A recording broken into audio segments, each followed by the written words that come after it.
Welcome back to the channel, YouTube. It pains me to even say it, but as you can see, the weather has done a complete 180. It's safe to say that car show season here in the Pacific Northwest has unfortunately come to an end. The only positive with that is I've been sourcing and collecting parts and goodies throughout the summer. As you can see, I got all sorts of different projects and stuff lined up so I can take advantage of the crummy weather, and we're going to do some service work and upgrades and maintenance and whatnot on the Gallardo all winter. Today in particularly, we are going to tackle spark plug and coil replacement in the, what is quote-unquote the pre-LP Gallardo. As you guys can see, as usual, in the essence of time, I've already removed and pulled the covers, the side covers and plastic out of here to speed up the process just a little bit. This process should be the same for pretty much any 04 to 08 Gallardo. Subtle differences, some of the later years, your expansion tank's a little bit different, but for the most part, process should all be the same. Before we get started, I'll show you the products we're going to be working with today. So the last service history I have on the spark plugs in this car was roughly 13,000 miles ago and about 11 years ago. So like I said, today we're going to change out the plugs and the coils, and I'm using all NGK products. So this is what we're going to be using. These are our coils. The original part number is going to be a 0 or an 07K 905715 for the coil. Through NGK, they come out to be a U5015. Again, these are the pencil style coil.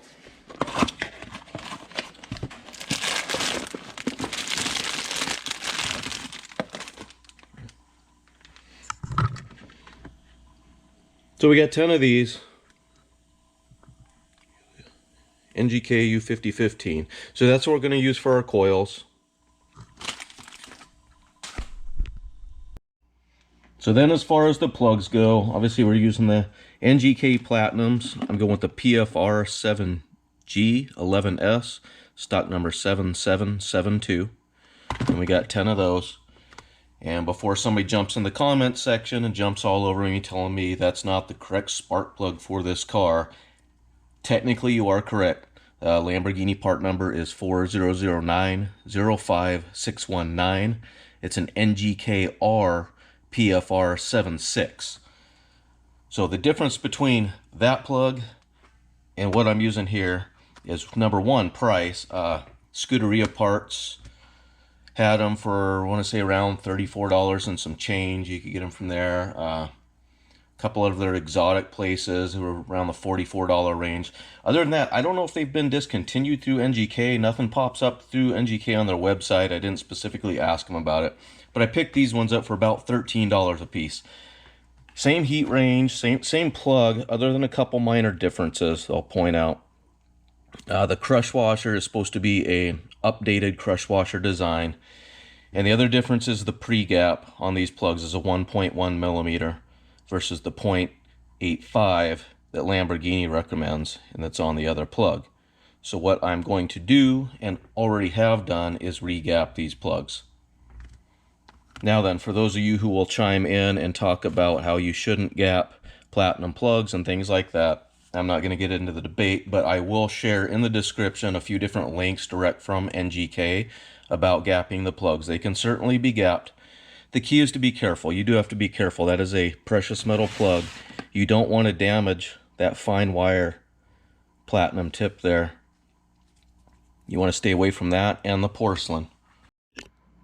So like I said, when you adjust a platinum or iridium plug, you just need to be really careful not to apply any pressure or prying force to that fine wire center electrode there, or touch the insulator or anything like that. Just stay away from it. So in order to do that, I'll show you how I adjust them. There's lots of tools all over the internet, Amazon, eBay. You can pick stuff up all over the place. This in particular is what I like to use. Just makes this super simple, makes it easy not to damage the plug. Just kind of cradles the plug in there. Fits kind of an assortment of different plugs. Won't fit everything. If you got a super long plug, it's obviously not going to fit on there. And this spins on there. So the only way you want to adjust these is by pushing on that ground. right out here. You don't want to mess with, like I said, any of the fine wire electrode or anything like that. So you get yourself one of these or something similar, lots of similar tools, like I said, that'll do the same job, and then get yourself a set of feeler gauges. Then you're able to stick that feeler gauge right on in there. Like I said, I've already adjusted these. I guess I should have saved one for you guys. And then you can apply gentle pressure on that and just make fine adjustments. If you go too far, obviously you can get tools, pull back on the ground, and start over. You don't want to mess with it any more than you have to. You certainly don't want to make large gap adjustments on these. I've seen lots of guys and heard stories about lots of guys just dropping these in, running the 1.1 millimeter gap issue free. I have yet to find anybody who said it's been a problem. However, I'm going to go ahead and gap them at the 0.85. And like I said, I'll link a couple of informative links in the description there as far as gapping those kind of plugs go. So as we know, the motor's slightly offset to the left side in these cars due to accommodate for the all-wheel drive train. So obviously we've got considerably more room here on the right side than the left. So I'm going to start with the most difficult side. So to get in there, obviously we're going to have to pull this brace loose. We got 3 13 millimeter bolts right there. We've got 2 up against the firewall. I've already got them pulled loose, so I'm going to go ahead and get them out the rest of the way. We'll get that brace out of the way.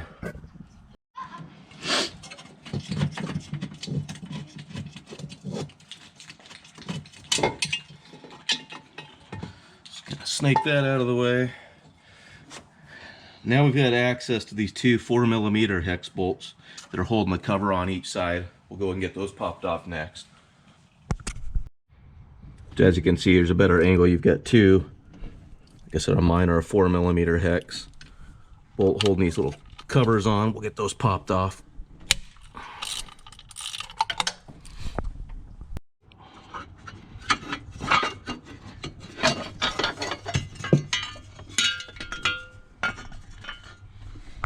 As you can see, once we get those popped off, now we got access to the coils. We have to go through. We're going to get all these unplugged first.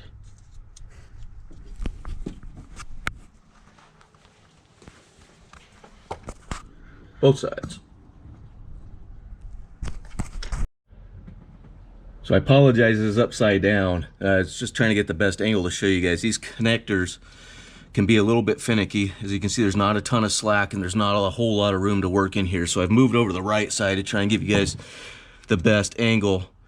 You can see where my thumb is. There's a little tab right here. You can kind of push down on that. I found it best to push down on this, actually grab the sides of this, and pull up on it towards the coil to relieve pressure as you're pushing down on that, really stiff. And then a little bit of wiggle, and then they'll pop off. A lot of times if you just try and push down on that and pull them back, you'll just fight them and fight them. The key is to kind of push up on them, release that little clip in there. I don't know if you guys can see that or not. Just kind of little clip in there. See it move a little bit. Then pull down on it. So I'll go around the rest of the, we'll get the rest of these all popped off. All right, so as you can see, we got all the coil connections disconnected. Like I said, not too bad. Just the key was definitely to pull up on them first. Be patient with them. Everything's plastic. It's old and brittle as well. So luckily these came off real nice and easy. So now we got to work those coils out of there. And they do sell a special tool. Of course, I'm too cheap to buy it, so I'm going to just get my fingers under here. I'm going to take both hands. Try and wrestle these things out of there and pop them off there, and hopefully they'll come off without too much of a fight.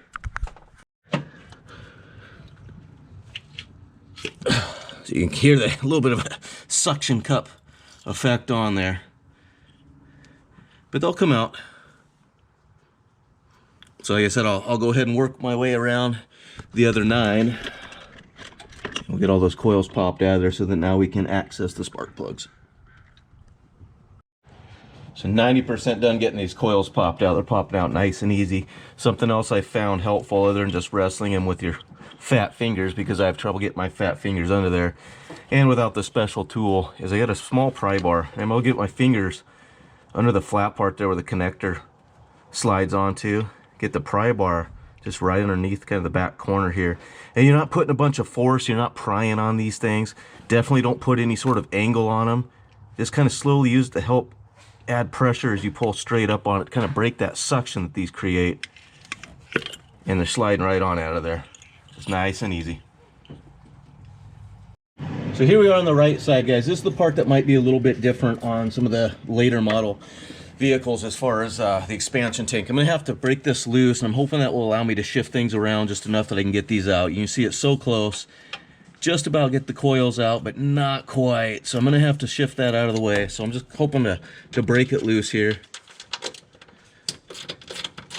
Luckily, I've already had this out recently when we did those fuel filters. If you need to do that, check out the video I did on those. We'll see if we can get this shifted out of the way just enough that we can get those in and out of there without any issue. Just a little bit of movement, that should be enough. Oh, it's close, but there they come.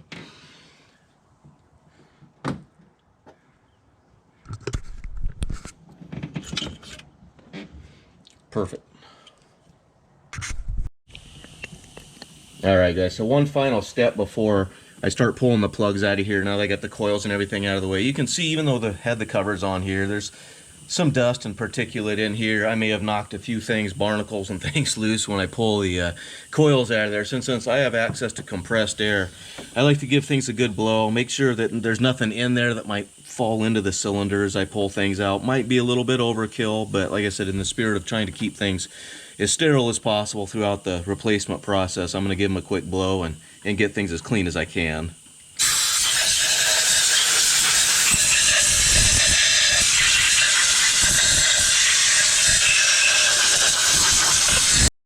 So now that everything is as sterile and clean as I can get, everything's out of the way. Now we're going to go ahead and start pulling the spark plugs out of there. So there's all 10 coils out. Like I said, everything else is difficult to film while it's in there, so I'll show you real quick before we get going.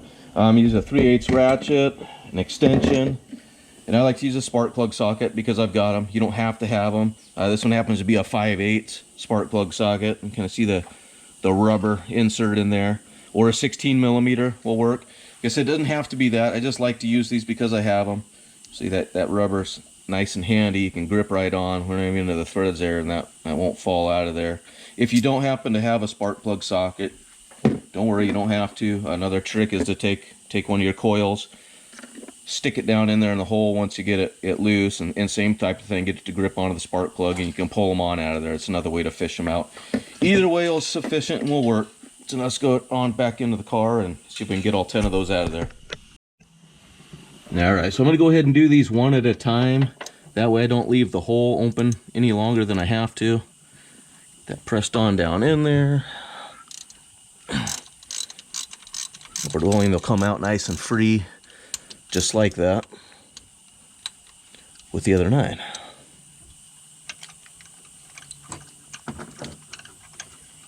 So I'm actually curious to see, since I know they've been replaced, what plugs they used and what these are gapped at once I pull them out.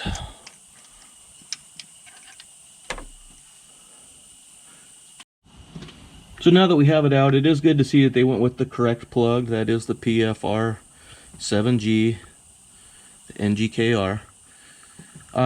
We'll check the other ones. Like I said, this is the only one I've got out so far. It's actually gapped a little bit tight. It's this one is at 0.75mm instead of the 0.85. So yeah, I was actually surprised to see it gapped quite that tight, even after roughly 13,000 miles on the plugs. So we're gonna gap them a little bit different, like I said I already did. So we'll check the others as I get them out. And just want to give you guys a quick side-by-side comparison. Obviously they used PFR 7G on the left versus the PFR 7G 11S there on the right. Well, side-by-side comparison. So it's slightly different crush washer, like I said, design there. And like I said, the preset gap, which is now set at the Lamborghini recommendation of 0.85. They initially come at the 1.1mm. Really the only difference between the two plugs. So yes, I know you're not supposed to have to with the special or coated metal thread they call them, but I always use, and it doesn't take very much, I always throw a little bit of thread lubricant on there. And anytime I'm putting a plug in, I always hand start them first. Don't just throw a wrench on there and start snugging them down. That's one surefire way to cross-thread things. If they don't start going in smoothly, do not force them. You will create a far larger headache than you ever anticipated. And if you've ever paid attention, like most people don't, point out even the little box have tightening instructions on there. Once it's snugged down, 1/2 to 2/3 turn. You kind of get a feel for them the more you do plugs. It's funny because I always point that out, even on an oil filter, they actually have tightening instructions that most people don't ever pay any attention to.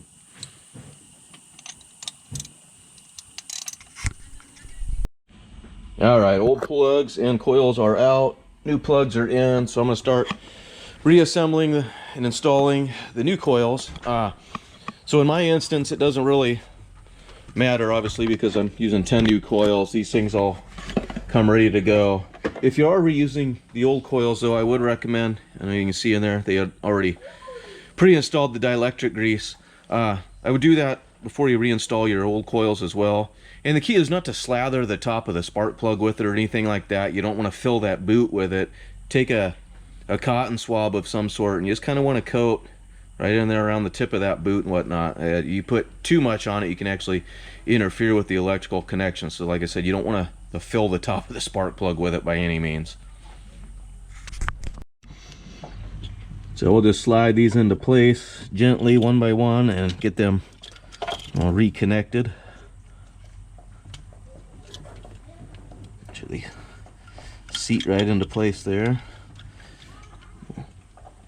Then you kind of slightly hear the connector click back on there. Just like so. 9 more to go.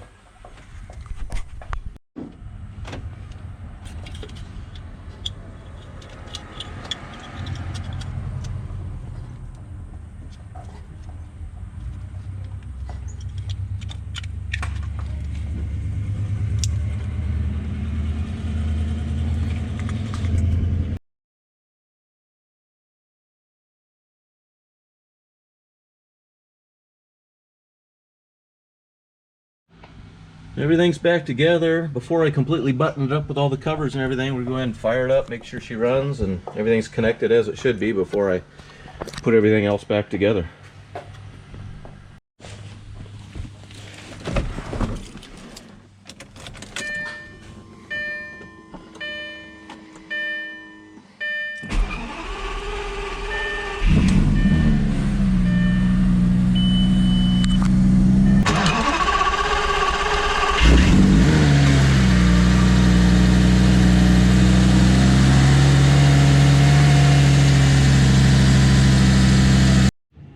Gonna call this job complete, and it gave me an excuse to take this thing out for a nice long test drive in the beautiful sunshine we happen to get today. Everything's running as it should. Got her out good and warmed up, put her through their paces. Everything's running as it should. Everything seems super responsive. No issues to speak of, so I'll get the plastics and things buttoned back up here. As far as degree of difficulty, relatively minimal. This is a super easy job, a little bit time consuming. Say anybody with some sort of mechanical aptitude should be able to bang it out in a couple hours. Obviously, since it was my first time, it took me a little bit longer. Probably do it a little bit quicker the second time around, but yeah, don't be afraid to tackle it if you guys need to change the plugs or if you need to do the coils and the plugs. Not a bad job at all. Unfortunately, I really haven't priced it out. I don't know how much I save myself from a dealer or an independent. Maybe some of you guys could chime in that have done it or paid it before or know what they charge. Let me know. I'd be curious to find out.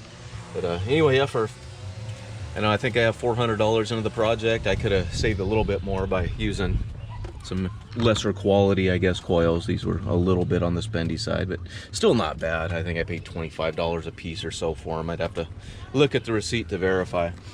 Anyway, I really appreciate you guys watching the channel. Hit that like button, subscribe if you haven't already. Like I said, I've got some projects lined up for the car for the winter here. Still waiting on a couple more things. It should be shipping out from Fab Speed this week, actually. So yeah, hopefully by next spring this thing will sound like a whole different animal. We'll definitely get some videos out there of it. Thanks again for watching, guys. We'll see you on the next one.